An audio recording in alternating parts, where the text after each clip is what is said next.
सबैलाई यीशु ख्रीष्टको नाउँमा जय मसीह। आज हामी महान कथाको भाग 3 मा आइपुगेका छौँ।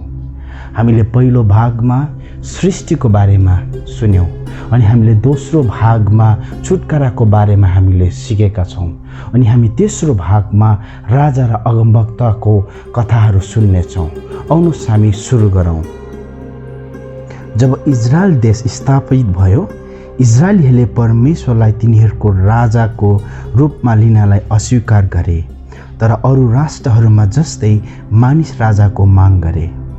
परमेश्वरले तिनीहरूलाई अगमवक्ता सामुएलद्वारा चेतावनी दिनुभयो कि मानिस राजाले तिनीहरूको छोराछोरीहरू, नौकरहरू, भूमि र जनावरहरूलाई आफ्नो व्यक्तिगत फाइदाको लागि प्रयोग गर्नेछन्। सामुएलले यो पनि चेतावनी दिए कि जब यो हुन्छ, प्रभुले त्यो दिनमा जवाब दिनुहुने छैन। तरै पनि तिनीहरूले मानव राजाको माग गरे। तब परमेश्वरले इजरायलीहरूलाई राजा दिनुभयो। 3 जना राजाहरूले इजरायलको संयुक्त राज्यमा शासन गरे। पहिलो चाहिँ साउल राजा थिए, जसलाई हृदय नभएको राजा भनिन्छ। साउल सुन्दर तर घमण्डी थियो।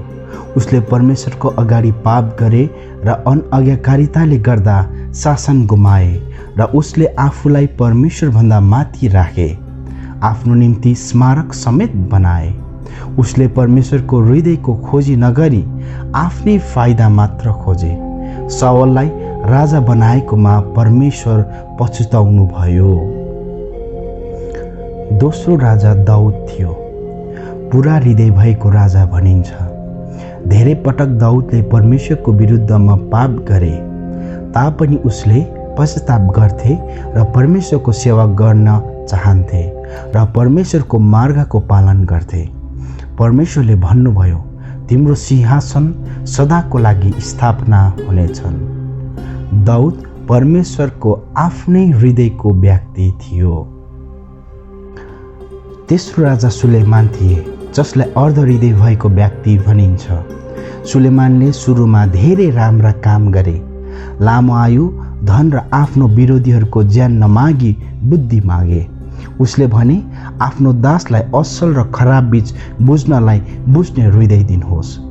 सुरुवात राम्रो गरे तापनि पछि सुलेमानले विदेशी महिलासँग विवाह गरे र तिनीहरूको देवी देवताहरूलाई पुजे। उसको हृदय एकमात्र साँचो सृष्टिकर्ता परमेश्वरबाट फर्के। सुलेमानले पाप गरेको कारणले गर्दा इजरायल देश 2 भागमा विभाजित भए। उत्तर भागलाई इजरायल भनिए भने दक्षिण भागलाई यहुदा भने। त्यहाँ धेरै राजाहरूले शासन गरे।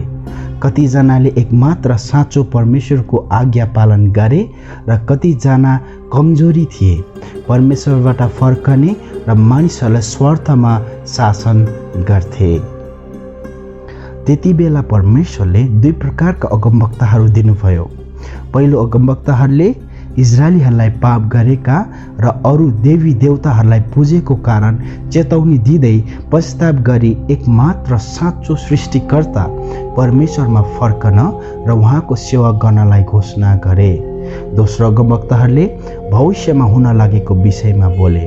तिनीहरूले आउँदै गरेको मसीह राजा, जसले पाप क्षमाको लागि दुःख भोग्नेछन् र अन्तमा स्वर्ग र पृथ्वीमाथि राज्य गर्ने बारेमा बताए।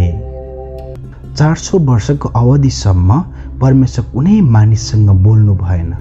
मानिसहरू मसीहको आगमनको पर्खाइमा थिए। यो कथा परमेश्वरको वचनबाट लिएको हो। हामी अर्को हप्ता चाहिँ महान कथा भाग 4 मा येशूको कथा सिक्नेछौँ। परमेश्वरले तपाईहरु सबैलाई आशिष दिउन्। सबैलाई येशू ख्रीष्टको नाउँमा जय मसीह।